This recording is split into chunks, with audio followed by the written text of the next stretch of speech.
Welcome to At the Table, where we are connecting entrepreneurs, discovering missions, and building communities with purpose, body, soul, mind, and business with Charlie and Heather with Free Time Solutions.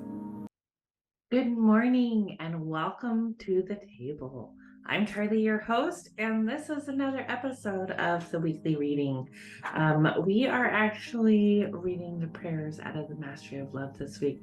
I know I said we were going to move on to a new book this week, but guess what?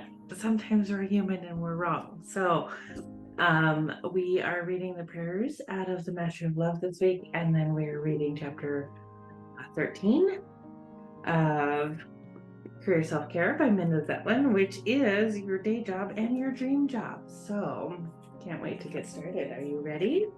Let's do this. The Mastery of Love by Don Miguel Ruiz. Prayers. Please take a moment to close your eyes, open your heart, and feel the love that is coming from your heart. I want you to join me in a special prayer to experience a communion with our Creator. Focus your attention on your lungs as if only your lungs existed. Feel the pleasure when your lungs expand and fulfill the biggest need of the human body, to breathe. Take a deep breath and feel the air as it fills your lungs. Feel how the air is made of love. Notice the connection between the air and the lungs, a connection of love. Expand your lungs with air until your body has the need to expel the air. Then inhale and feel the pleasure again. When we fulfill any need of the human body, it gives us pleasure. To breathe gives us pleasure. Just to breathe is enough for us to always be happy, to enjoy life. Just to be alive is enough. Feel the pleasure of being alive, the pleasure of the feeling of love. Prayer for awareness. Today, Creator of the universe, we ask that you open your heart and open your eyes so we can enjoy all of your creations and live in eternal love with you. Help us to see you in everything and perceive with our eyes, with our ears, with our heart, with all our senses. Let us perceive with eyes of love so that we find you wherever we go and we see you in everything you create.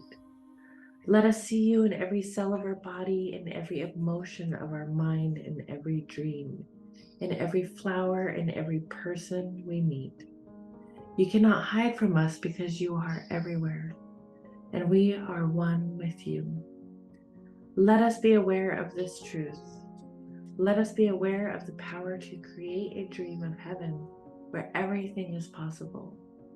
Help us to use our imagination to guide the dream of our life, the magic of our creation, so we can live without fear, without anger, without jealousy, without envy. Give us a light to follow and let today be the day that our search for love and happiness is over. Today, let something extraordinary happen that will change our life forever. Let everything we do and say be an expression of the beauty in our heart, always based on love. Help us to be the way you are, to love the way you love, to share the way you love, to create a masterpiece of beauty and love, the same way that all of your creations are masterpieces of beauty and love. Beginning today and gradually over time, help us to increase the power of our love so that we may create a masterpiece of art, our own life. Today, Creator, we give you all of our gratitude and love because you have given us life. Amen. Prayer for self-love. Today, Creator of the universe, we ask that you help us to accept ourselves just the way we are without judgment. Help us to accept our mind the way it is with all of our emotions, our hopes, and our dreams, our personality, our unique way of being. Help us to accept our body just the way it is, with all its beauty and perfection. Let the love we have for ourselves be so strong that we never again reject ourselves or sabotage our happiness, freedom, and love. From now on, let every action, every reaction, every thought, every emotion be based on love. Help us, Creator, to increase our self-love until the entire dream of our life is transformed from fear and drama to love and joy. Let the power of our self-love be strong enough to break all the lies we were programmed to believe. All the lies that tell us we are not good enough or strong enough or intelligent enough, that we cannot make it. Let the power of our self-love be so strong that we no longer need to live our life according to other people's opinions. Let us trust ourselves completely to make the choices we must make. With our self-love, we are no longer afraid to face any responsibility in our life or face any problems and resolve them as they arise. Whatever we want to accomplish, let it be done with the power of our self-love.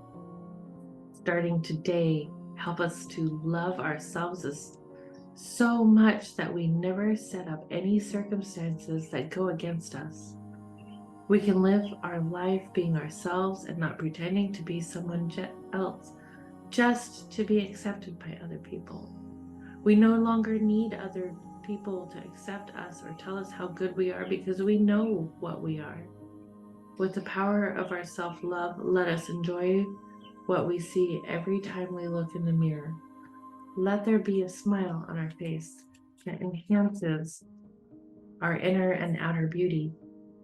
Help us to feel such intense self-love that we always enjoy our own presence. Let us love ourselves without judgment, because when we judge, we carry blame and guilt. We have the need for punishment and we lose the perspective of your love. Strengthen our will to forgive ourselves in this moment. Clean our minds of emotional poison and self-judgments so we can live in complete peace and love. Let our self-love be the power that changes the dream of our life. With this new power in our hearts, the power of self-love, let us transform every relationship we have, beginning with the relationship we have with ourselves. Help us to be free of any conflict with others. Let us be happy to share our time with our loved ones and to forgive them for injustice, any injustice we feel in our mind. Help us to love ourselves so much that we forgive anyone who has ever hurt us in our life.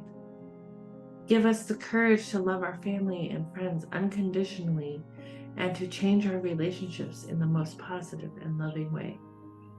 Help us to create new channels of communication in our relationships so there is no war of control. There is no winner or loser. Together, let us work as a team for love, for joy, for harmony. Let our relationships with our family and friends be based on respect and joy so we no longer have the need to tell them how to think or how to be. Let our romantic relationship be the most wonderful relationship. Let us feel joy every time we share ourselves with our partner. Help us to accept others just the way they are without judgment. Because when we reject them, we reject ourselves. When we reject ourselves, we reject you. Today is a new beginning. Help us to start our life over, beginning today with the power of self-love. Help us to enjoy our life, to enjoy our relationships, to explore life, to take risks, to be alive, and to no longer live in fear of love. Let us open our heart to the love that is our birthright. Help us to become masters of gratitude, generosity, and love so that we can enjoy all of your creation forever and ever. Amen. Career Self-Care by Minda Zetlin, Chapter 13, Your Day Job and Your Dream Job. The very first full-time job I ever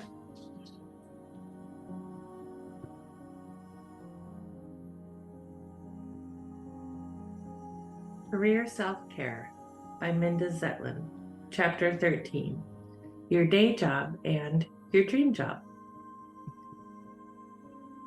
The very first time I had,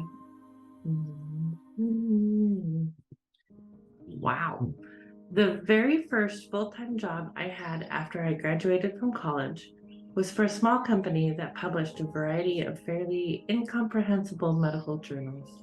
I didn't know anything about medicine or medical journals, but I could type about 80 words a minute. Most of my time on this job was spent doing exactly that. With occasional tasks that were a bit more related to publishing, that was my day job.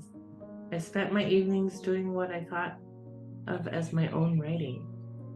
For musicians, writers, actors, and other creative people, the day job is a familiar concept. It's the work you do to make ends meet while pursuing your true avocation in your off hours. Your day job is something you're doing just for now until you can make a living at the work you really love, your dream job. For decades, I lived with this day job, dream job distinction in my head. There was my real work, the writing that counted, and then there were my day jobs. I quickly moved on from that first mostly administrative position to an entry-level job at a trade magazine company. It wasn't what anyone would call a dream job, and yet I loved it. My work involved lots and lots of travel to all sorts of places. Some were glamorous, such as Acapulco. Others were less glamorous, such as Tulsa or Cleveland. The truth is, I was happy either way. I love to travel, even to prosaic places, and I love hotel rooms, even drab ones. But there were very few drab hotel rooms on that job because I was writing for a readership of meeting planners, the very people these destinations most wanted to woo and impress. So they did their best to woo and impress them through me, putting me in suites, even though I was traveling alone, and treating me to lavish dinners and tours to show me the best of what their town or resort had to offer. I was writing for a living, which in itself felt like a privilege, even though the salary was pretty meager, and the job was teaching me a lot of new skills. This company's philosophy was to have the same employees write, edit, and lay out stories, often taking their own pictures as well. I learned about white space and leading and the difference between a 2-point rule and a hairline rule, which most people would call a line. I attempted to proofread, although I'm hopelessly bad at it. I pored over negatives of the film that would be shipped to the printer, from which copies of the magazine would be printed in those pre-digital days.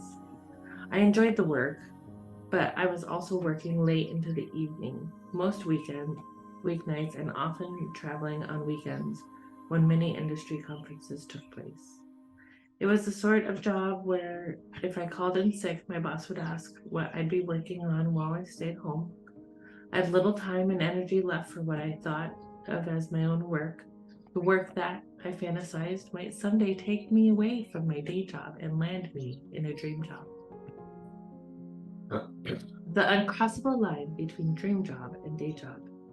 It seems to me that many people have a similar mental divide between the work they're doing now and the work they'd like to be doing someday.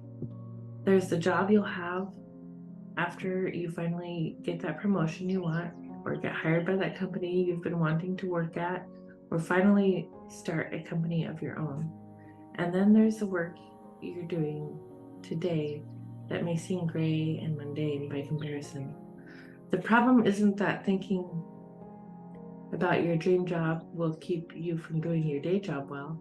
The fact that you're reading this book tells me that you're probably quite committed to your career, and I'm going to guess you put your best effort into everything that you do. But there are two big problems with this day job versus dream job way of thinking. First, it can affect how you feel about the things you've already accomplished. Let's say you get a promotion to a non-dream job, or you get a raise or land a big customer, or you complete a project that turns out to be a resounding success. It's time to bask in the glow of your own achievement. But when you do, is that a perfectly complete pleasure? Or do you qualify in the back of your mind with yes, but? Yes, but this isn't the job I really want. Yes, but that new deal I just landed is making a lot of money for my employer when I really should be landing deals for myself at a company I own. Yes, but this isn't my real career. I'm still waiting for that career to get started.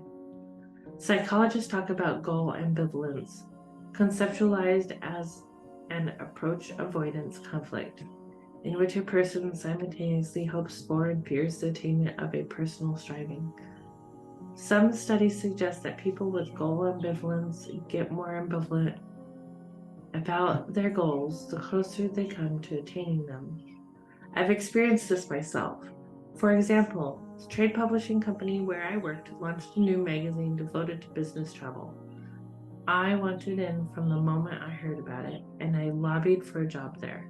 Once I got the job, I also asked for a fancier title, Senior Associate Editor, a step down from the managing editor and editor-in-chief, but clearly higher of the food chain than anyone else who worked there.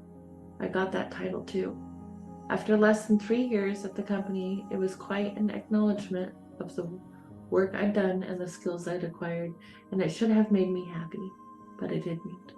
My head was still full of yes, but. Robbing you of the joy of your own achievements is one drawback of dream job versus day job thinking. The second is even worse. It can hold you back from your dreams. This is the bad rep that less than dream jobs get. You get a fine arts degree with the goal of becoming a fashion designer. Instead, you land a job doing illustrations for a sports equipment catalog. You promise yourself you'll apply for entry-level fashion jobs such as a pattern maker or maybe even for a fashion internship, but you never do. Some would say your illustrating job is too cushy and has made you too soft to face the challenges of the highly competitive fashion industry, but I don't think that's true. I believe it's something else. The more you work away at your day job with the catalogs and the more you fantasize about your dream job in fashion, the harder it gets to actually go after that dream job. You start wondering whether you really have enough talent or for fashion design, or if you're only good enough for catalog illustration. Once you start thinking that way, you're in trouble because applying for a fashion job is no longer just about filling out job application and sending it a portfolio. It's suddenly about finding out whether you have what it takes for the career you've spent years wishing for. That's a lot of significance for what should be just a simple little job application. Once you give us simple action like applying for a job the power to change the way you think about yourself, it becomes really difficult to do. Meantime, you're very good at your catalog job. They've given you a raise and an assistant and even invited you to help design their new product line. All this keeps you so busy you barely have time to stay up on fashion trends, let alone apply for a fashion job. Eventually, you decide it's better this way. You're doing well. You enjoy your job. You just got another raise, and you obviously aren't cut out to be a fashion designer, or you would have been one by now. The problem isn't that your catalog job has made you soft. Believe it or not, it also isn't that you don't have the time to keep up with fashion or fill out fashion job applications. You could make the time if you truly wanted to, and it's not that you aren't talented enough for fashion design. The truth is, you don't know whether you're talented enough because you never really tried to find out. Finding out would have been too frightening. It's been too easy for too many years to fantasize about working in fashion while leaving the actual task of applying for a fashion job for another day. I know because a version of the same thing happened to me. Don't get me wrong, I definitely have a dream job. Not only do I get to write for a living, which is pretty good all by itself, but millions of people read what I write every month. Some of them pay to get a text from me every day, which still feels amazing to me a year after I started doing it. Besides ink, I get to write for CNBC.com and Insider, as one writer friend of mine put it. That's a pretty nice trifecta. And now I'm writing this book, which is something I dreamed of doing for years. But there's another kind of writing I love, personal essays. I have stacks of them, pieces I've written and revised over and over, shared with my writer friends for critique, and not submitted anywhere for publication. Why not? Because I'm shy. Because these essays are about my life, my mother's Alzheimer's, my disastrous first marriage, my miscarriage. If someone rejected them, I'm not sure that I could bear it. I did publish one in a literary journal started by a friend of mine because I felt reasonably confident that if I sent it to him, he wouldn't reject it, and that's pretty much it. As to the rest, I revised and revised and revised. Sometimes I find myself undoing the changes I'd made earlier. Somewhere along the way, I convinced myself that I wasn't good at essays, that this was the reason I had virtually never published any. I never considered that the reason might be that I had only sent out 2 of those essays, one time each, in all the years I'd been writing them. The writing I do for ink and others, fun and meaningful as it was, somehow was still a day job inside my head.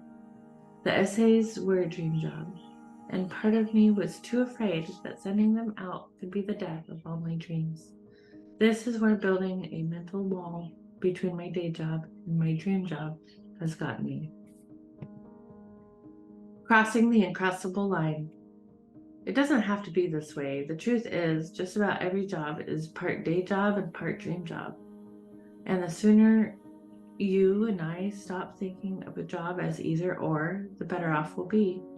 The trick is to figure out which parts of your job are dreamy to you and how to do more of them, and which parts feel like day-to-day drudgery and how to do less of them.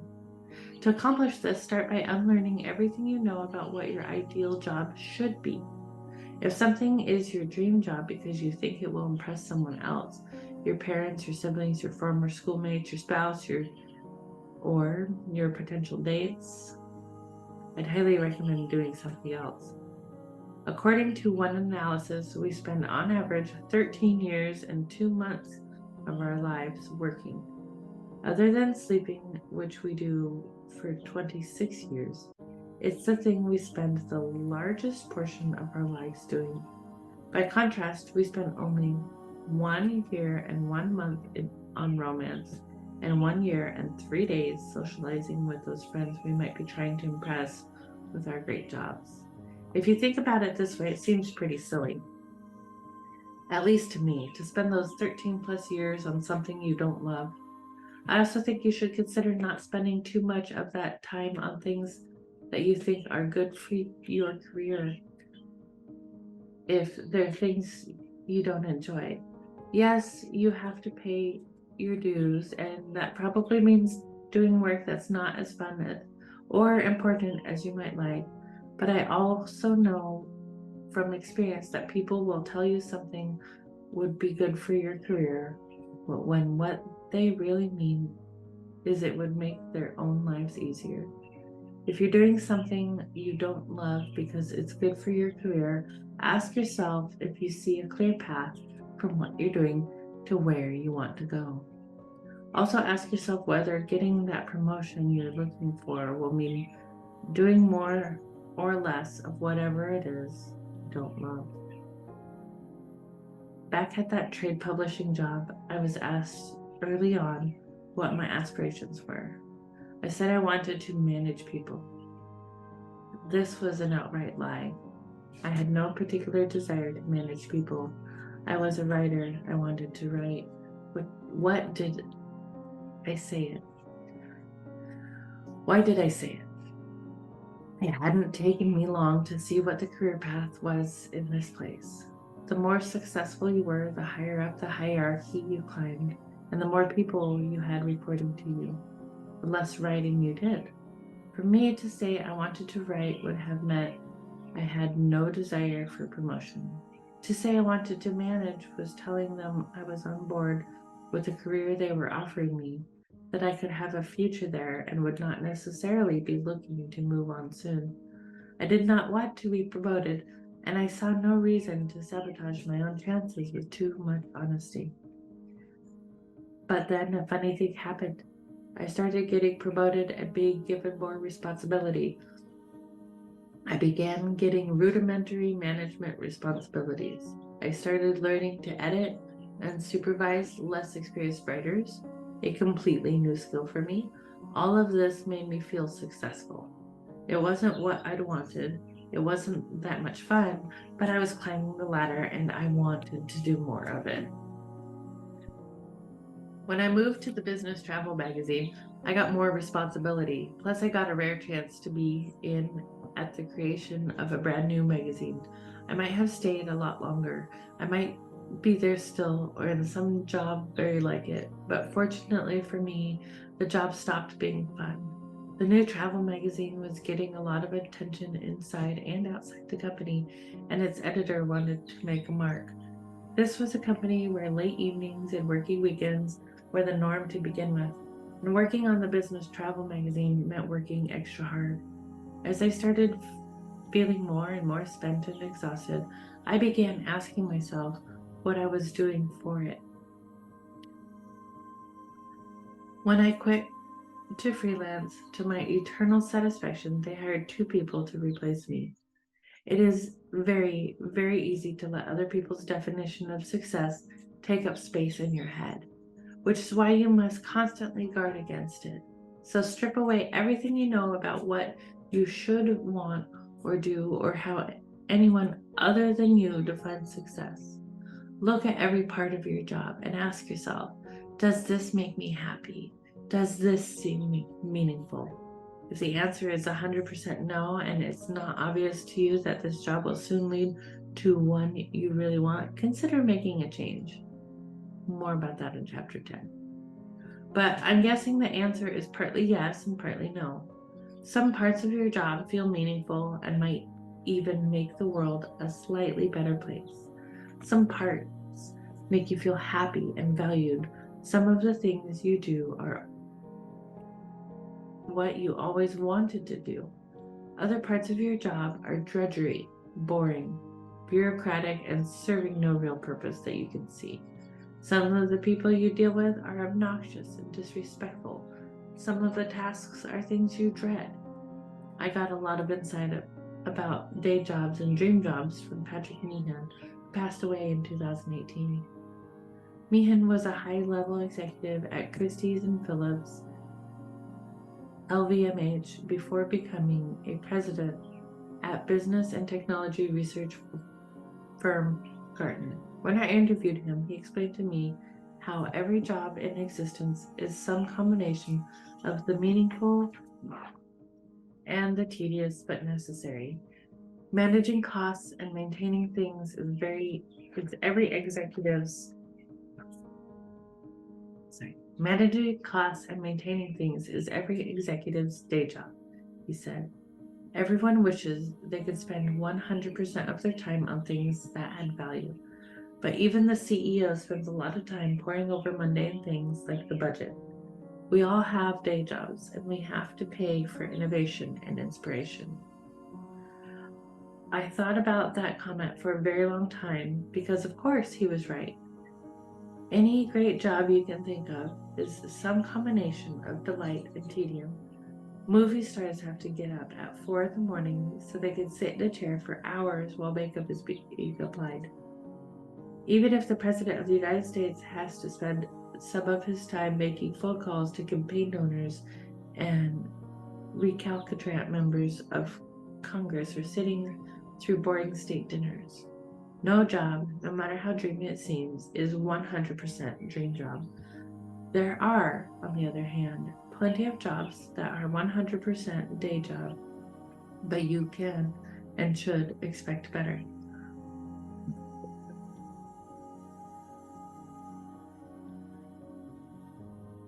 Don't make the mistake of thinking either or. or yes.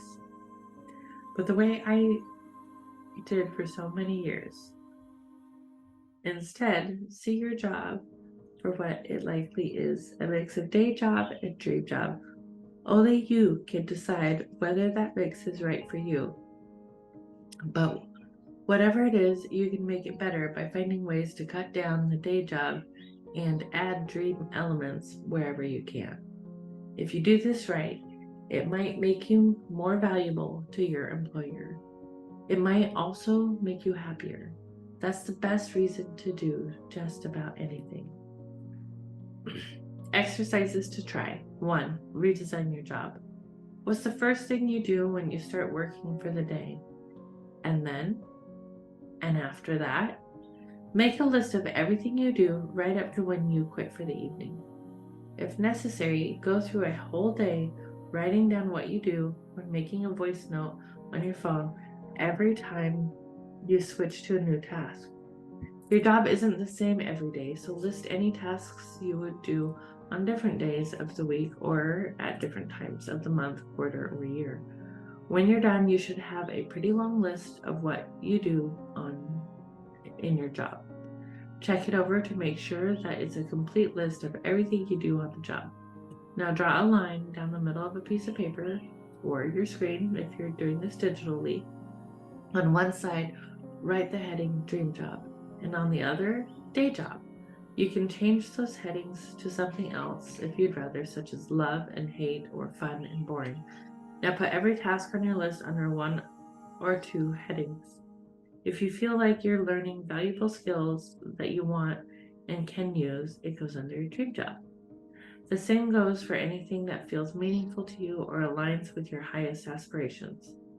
Parts of your job that you enjoy should also go under dream job, even if they don't fit in with your larger career aspirations. Everything else belongs under day job. Now, for every item under day job, ask yourself, 1, can I get someone else to do this instead of me? 2, can I just skip doing this at all, or will there be consequences? 3, can I make this task more fun, quicker, or both? In many cases, the answers to all 3 questions will be no, and that's okay. But I'm hoping you'll be able to come up with some things you can try that will make your job a little bit less of a day job. For every item under dream job, ask yourself, 1, can I find ways to do more of this kind of work, perhaps by volunteering for more of these tasks when the free time I gain by cutting down my day job tasks? 2, are there similar tasks I'm not doing now that I might enjoy, and can I add these similar tasks to my job? 3, are there skills I need to learn in order to take on these new tasks or to do my existing dream job tasks better? Again, the answers won't always be yes, but taking these 2 lists together and working on spending more time on dream job tasks and less on day job tasks should give you some ideas about changes that will make your current job more dreamy. 2, don't abandon your dreams. If you have dreams you failed to pursue, find ways to revive and go after them. Pick a first baby step, write it down, and commit to having it done by a specific date. For more details on this approach, see Chapter 11. Remind yourself this is just a baby step and it carries no deep significance about your abilities or your future or anything else.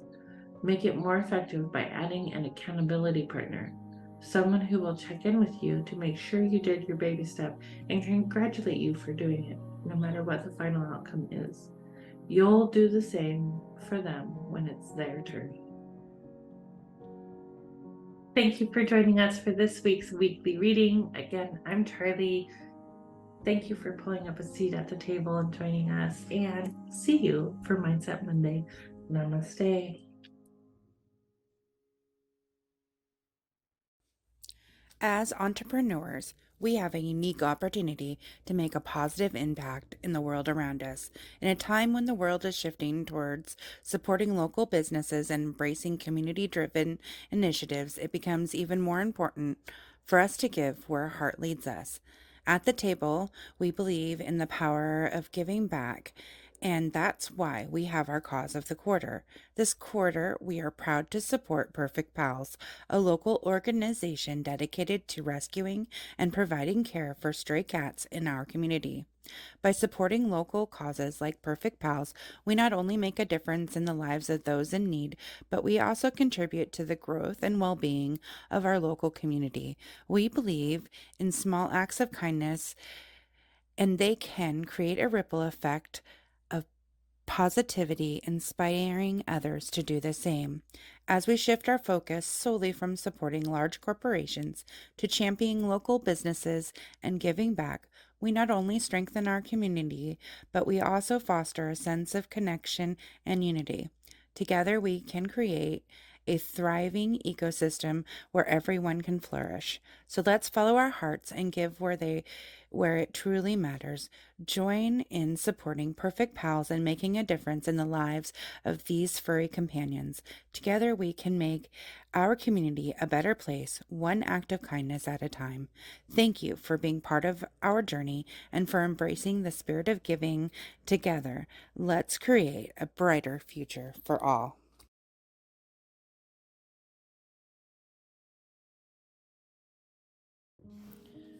Are you tired of juggling endless tasks, struggling to find time for what truly matters?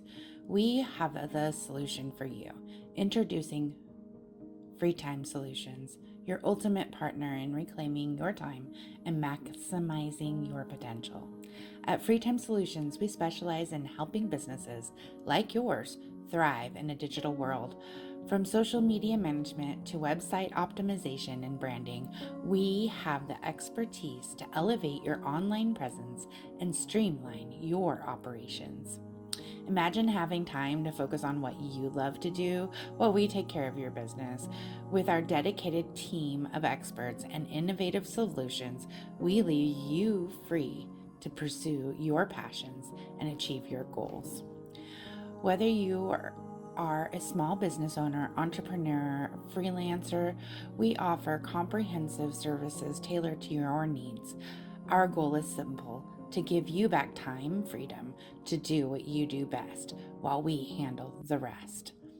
So join us at the table and let Free Time Solution empower you to take control of your time and unlock your full potential. Visit our website at www.yourfreetimeback.com. That's www.yourfreetimeback.com to learn more and schedule your consultation today. Free Time Solutions, your partner in success. Let's make the most of your free time together. Thank you for joining us at the table. Stay tuned for weekly readings on Sunday, Mindset Monday, discussing our weekly readings on Monday, and on Friday, our interview and potentially guest host. Stay tuned. Thank you for joining in on As the fun. entrepreneurs, Be sure to like we and have a subscribe unique for more. opportunity to make a positive impact in the world around us. In a time when the world is shifting towards supporting local businesses and embracing community driven initiatives, it becomes even more important for us to give where our heart leads us. At the table, we believe in the power of giving back, and that's why we have our cause of the quarter. This quarter, we are proud to support Perfect Pals, a local organization dedicated to rescuing and providing care for stray cats in our community. By supporting local causes like Perfect Pals, we not only make a difference in the lives of those in need, but we also contribute to the growth and well being of our local community. We believe in small acts of kindness, and they can create a ripple effect of positivity, inspiring others to do the same. As we shift our focus solely from supporting large corporations to championing local businesses and giving back, we not only strengthen our community, but we also foster a sense of connection and unity. Together, we can create a thriving ecosystem where everyone can flourish. So let's follow our hearts and give where it truly matters. Join in supporting Perfect Pals and making a difference in the lives of these furry companions. Together we can make our community a better place, one act of kindness at a time. Thank you for being part of our journey and for embracing the spirit of giving. Together, let's create a brighter future for all.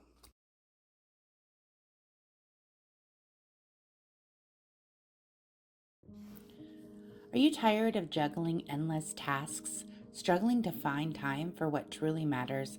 We have the solution for you. Introducing Free Time Solutions, your ultimate partner in reclaiming your time and maximizing your potential. At Free Time Solutions, we specialize in helping businesses like yours thrive in a digital world. From social media management to website optimization and branding, we have the expertise to elevate your online presence and streamline your operations. Imagine having time to focus on what you love to do while we take care of your business. With our dedicated team of experts and innovative solutions, we leave you free to pursue your passions and achieve your goals. Whether you are a small business owner, entrepreneur, freelancer, we offer comprehensive services tailored to your needs. Our goal is simple: to give you back time, freedom to do what you do best while we handle the rest. So join us at the table and let Free Time Solution empower you to take control of your time and unlock your full potential. Visit our website at www.yourfreetimeback.com. That's www.yourfreetimeback.com to learn more and schedule your consultation today. Free Time Solutions, your partner in success. Let's make the most of your free time together. Thank you for joining us at the table. Stay tuned for weekly readings on Sunday, Mindset Monday, discussing our weekly readings on Monday, and on Friday, our interview and potentially guest host. Stay tuned. Thank you for joining in on the fun. Be sure to like and subscribe for more.